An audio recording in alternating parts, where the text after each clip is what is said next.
Vade retro clandestino, stiamo parlando del pacchetto sicurezza che tanto fa discutere in queste ore, in queste ultimissime ore, soprattutto per quanto riguarda la sanatoria relativa alle badanti clandestine irregolari.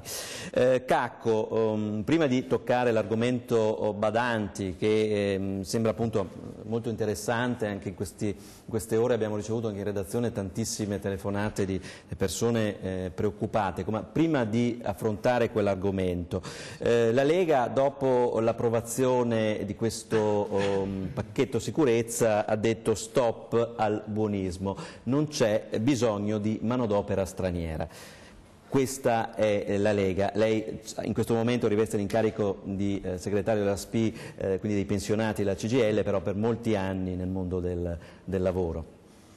Io non so cosa sia il buonismo in questo caso, perché questo territorio ha avuto e ha bisogno di lavoratori e come tali vanno trattati.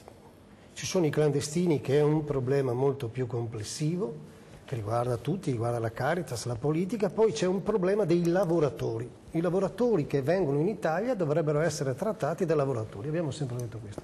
Anche quando c'è la crisi, rischiano di lasciare qua il mutuo, di lasciare qua le speranze e tutte queste cose qua. E poi c'è il problema della sicurezza, cioè noi siamo perché si affronti in primis, prioritariamente, il problema dei lavoratori e delle lavoratrici immigrati che sono qui. Questa è la questione. Questa legge invece penalizza non chi arriva, ma chi è già qui.